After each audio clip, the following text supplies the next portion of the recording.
इस पार्ट की स्टार्टिंग वहीं से होती है जहाँ जू सांसी उस रूम के अंदर आ जाता है जहाँ पे जियांग ननन को इसके लिए तैयार करके रखा गया था, जबकि इस तरफ ये छोटी सी जियांग ननन काफी कांप रही होती है और इसे ऐसे देख के जू सांसी को भी बुरा सा लगता है।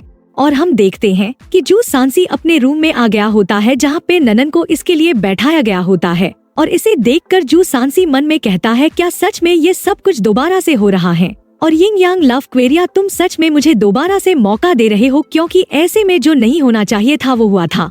और फिर ये अपने आप को ही झापड़ मारते हुए कहता है, मैं कितना बड़ा बेवकूफ हूँ। और इसके ऐसा करने से जियांग ननन का भी ध्यान इस पर आता है और इस वजह से जू सांसी चौंकते हुए कहता है, हे मुझसे डरो मत। जिस पर जियांग ननन इससे कुछ भी नहीं कहती है और सांसी कहता है, मुझे माफ करना तुम्हें चौंका देने के लिए, और तुम मेरा विश्वास करो, मैं तुम्हें हर्ट नहीं होने दूंगा, फिर वो बात अभी की हो चाहे फ्यूचर की। और इस चीज को सुन के ननन भी काफी हैरान होती है, तो जू सांसी इसके पास जाकर बैठ जाता है और कहता है, मेरा नाम जू सांसी है और मैं जानता हूँ कि तुम्हारा काफी मुश्किलों भरा समय चल रहा है, लेकिन तुम चिंता मत करो, मैं तुम्हें हर्ट नहीं होने दूंगा। और इस चीज को सुनकर जियांग ननन भी काफी हैरान होती है और जू सांसी कहता है, और तुम्हारा नाम तो जियांग ननन है ना? और मैं पलट गया हूँ, इसलिए पहले तुम अपने कपड़े पहन लो, और उन लोगों को कन्विंस करने के लिए मैं आज रात को यहाँ से नहीं जा सकता हूँ। जिस पर जियांग ननन कहती है, लेकिन अगर तुम अपनी मार्शल सोल को अवेक करना चाहते हो तो तुम्हें। लेकिन तभी जू सांसी कहता है, मैं उस रेखा का कुछ भी नहीं कर सकता हूँ और तुम ये जान लो कि मैं तुम्हें कभी हर्ट नहीं करूँगा। और तुम्हारी तुलना में मार्शल सोल को अवेक करने का क्या मतलब है, और आखिर सेक्ट का सक्सेसर बनने का भी क्या मतलब है? और तुम्हारी तुलना में ये सब कुछ ही मीनिंगलेस है और तुम्हारी खातिर मैं कुछ भी करने के लिए तैयार हूँ। मुझे इस चीज की कोई भी परवाह नहीं है कि यहाँ तक कि अगर मैं फ्यूचर में इनर कोर्ट के अंदर एंटर भी नहीं कर सका तो। और ऐसा कहते हुए जू सांसी काफी इमोशनल हो जाता है और उसकी आंखों में से आंसू आने लगते हैं और ये मन ही मन कहता है, जियांग ननन, मैं तुम्हारे खातिर सब कुछ छोड़ने के लिए तैयार हूँ, मैं सच में तुमसे काफी प्यार करता हूँ। जिसके बाद में ननन की तरफ से सीन दिखाया जाता है जब ये यहाँ पे आई थी और ये मन में कहती है, आखिर क्यों तुम मुझे पास्ट में वापस से भेजना चाहते हो, और आखिर मुझे क्यों इस जगह पर वापस से आना पड़ा जो कि मेरे लिए काफी ज्यादा डरावनी थी? क्या सिर्फ इसलिए जिससे कि मुझे सबसे ज्यादा दर्दनाक यादें मिले, या फिर बस इसलिए जिससे कि मैं उस दर्द को वापस से महसूस कर सकूं? और फिर इसे पुरानी बातें याद आने लगती है जब किसी ने इससे कहा था कि सच में एक रात काफी नहीं होती है, और किसी ने कहा था कि प्लीज अंदर आ जाओ, यंग मास्टर जल्दी यहाँ पे आ जाएंगे। और फिर किसी और ने कहा था कि ये लो पैसा और जल्दी से अपनी मॉम का ट्रीटमेंट करवा लो। और फिर नान माथा पकड़ के चिल्लाते हुए मन में कहती है, नहीं, मैं ये नहीं करना चाहती हूँ, मैं अपनी पूरी जिंदगी में कभी भी इस जगह को नहीं भूलूंगी। और सबसे पहले मैं मॉम के पास जाके उन्हें मेडिसिन देती हूँ। और जैसे ही ये यहाँ पे लौट के आती है तो इसके काफी तगड़े वाले होश उड़ जाते हैं, क्योंकि यहाँ पे जू सांसी पहले से ही इसकी मॉम को ट्रीट कर रहा होता है। और जू सांसी को यहाँ पे देख के जियांग नान हैरान होते हुए मन में कहती है, आखिर ये यहाँ पे क्यों है, और मेरी मदर को यहाँ से जाने दो। और तभी यहाँ पे जू सांसी का फ्रेंड चेनवन आ जाता है, जिससे जू सांसी कहता है, क्या यही उस लड़की की मदर है, लेकिन वो अभी तक यहाँ पर क्यों नहीं आए हैं? जिस पर चेनवन कहता है, ये तो मैं भी नहीं जानता हूँ, मेरे को तो बस अभी अभी पता चला है कि उसकी मदर यहाँ पर रहती है, और उसके आगे जो कंडीशन रखी गई थी उसको लेकर वो पहले ही सहमत हो गई थी। और क्योंकि उसकी मदर काफी बुरी तरीके से बीमार है, इसलिए ही उसे जॉनवू डिवाइन पिल की जरूरत थी। तो जू सांसी इस पर गुस्सा करते हुए कहता है, आखिर तुमने मुझे ये पहले क्यों नहीं बताया? जिस पर चेनवन बताता है, अपनी मॉम को बचाने के लिए उसे वो करना ही होगा। और फिर ये उस लड़के को पीट डालता है और ये उससे कहता है, कुछ भी क्यों ना हो, हमें उस लड़की को ढूंढना ही होगा और मैं उससे कॉम्पेंसेट करना चाहता हूँ। तो अगर वो मुझे मिल जाती है तो मैं उससे शादी करने के लिए तैयार हूँ, और चलो चेनवन आंटी को बैठने में मदद करो। जिस पर चेनवन कहता है, यंग मास्टर आप ऐसा नहीं कर सकते हैं। जिस पर जू सांसी कहता है, यहाँ तक कि अगर ये काम भी नहीं करता है तब भी मैं ये करूँगा, और अगर मैं अपनी थोड़ी सी भी एनर्जी को खो देता हूँ तब भी इससे कोई फर्क नहीं पड़ेगा। और वैसे जॉनवू डिवाइन पिल काफी अच्छी होती है, लेकिन ये काफी धीरे धीरे करके डाइजेस्ट होती है, इसलिए अगर उसे अच्छे से ट्रीट नहीं किया गया तो उसका जो असर होगा वो काफी जल्दी हट जाएगा। इसलिए मैं आंटी की मदद करने के लिए अपनी सोल पावर को इस्तेमाल करूंगा, जिससे कि ये इसे एब्जॉर्ब कर सके। जिस पर चेनवन कहता है, अभी अभी ही तो आपने अपनी मार्शल सोल की अवेकनिंग को कंप्लीट किया है, इसलिए अगर आप अभी इसे इस्तेमाल करते हैं तो इससे आपकी मार्शल सोल डैमेज होगी।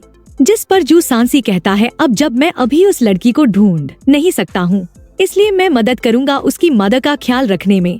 और फिर ये ऐसे ही जू सांसी को अपनी मदर का ख्याल रखते हुए देखती है और ये मन में कहती है जू सांसी तो यहाँ पे बार बार आता है और मैंने बिल्कुल भी एक्सपेक्ट नहीं किया था कि ये सच में मेरी मॉम से मिलने आता होगा। ये सच में एक नंबर का बेकार लड़का है। इसने कभी भी मुझे इन सारी चीजों के बारे में नहीं बताया कि इसने हाल ही के सालों में मेरी मदद की है मेरी मॉम का ख्याल रखने में। और तुम सच में काफी बुरे हो, आखिर तुमने मुझे इस बारे में क्यों नहीं बताया। और फिर हमें वापस से उसी समय का सीन दिखाया जाता है जब जू सांसी इसके रूम में आया था और वो कहता है मुझे माफ करना तुम्हें हैरान करने के लिए, मेरा विश्वास करो मैं तुम्हें कभी भी किसी भी तरीके से हर्ट नहीं होने दूंगा।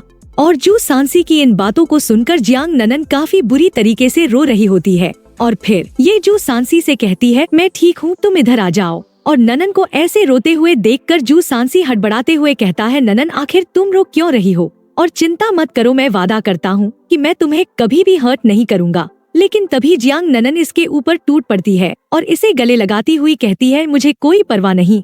जिस पर जू सांसी थोड़ा ब्लश मारते हुए कहता है आखिर ननन तुम क्या कह रही हो। जिस पर ननन रोते हुए मुस्कुराते हुए कहती है स्टूपिड कहीं के, मैंने कहा है कि मुझे कोई भी परवाह नहीं है। और इस चीज को सुनकर जू सांसी भी रोने लगता है और नान मन ही मन कहती है जू सांसी मैं तुमसे काफी प्यार करती हूँ। जिसके बाद हमें एक खाई का सीन दिखाया जाता है जिसके किनारे पे निंगतियन खड़ी होती है और अचानक से अपने आप को इस किनारे पर पाके ये काफी ज्यादा हैरान होती है। और तभी ये मिस्टीरियस बंदा इससे पूछता है आखिर तुम कौन हो। जिस पर निंगतियन बताती है मैं निंगतियन हूँ। और ये दोबारा पूछता है कि आखिर तुम कौन हो। और जवाब देने के बाद इस सवाल को दोबारा से सुन के निंगतियन भी काफी हैरान होती है और फिर ये तुरंत ही गुस्से से चिल्लाते हुए कहती है मैं निंगतियन पगोड़ा क्लैन की हॉयर के साथ साथ नेक्स्ट लीडर भी हूँ। तो ये बंदा कहता है तुम वाकई में काफी ज्यादा प्रेशर में हो, तो क्या तुम्हारी इस प्रेशर से छुटकारा पाने की इच्छा है। तो निंगतियन कहती है मैं सच में काफी ज्यादा स्ट्रेस में हूँ। जिसके बाद ये पुरानी बातों को सोचते हुए मन में कहती है हजारों साल पहले करीब करीब मेरा क्लैन पूरी तरीके से खत्म हो ही गया था।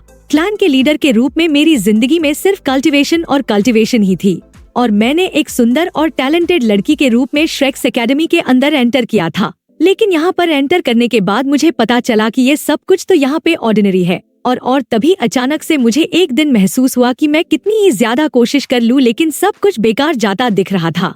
लेकिन मेरे लिए जो सबसे ज्यादा मुश्किल था स्वीकार करना वो ये था किसी ब्लाइंड डेट पे मुझे कुछ भी नहीं मिला और मेरे लिए तो वो फेलियर का एक काफी करारा और तगड़ा चाटा था जिसके जख्म से मैं काफी लंबे समय तक उभर नहीं पाई। और इस पूरे समय के दौरान मेरे साथ सिर्फ वो फैंग ही थी। और तभी ये मिस्टीरियस बंदा कहता है तुम्हारे सामने ये जो खाई है इसमें छलांग लगा दो और इससे तुम्हारा जितना भी स्ट्रेस है वो सारा गायब हो जाएगा।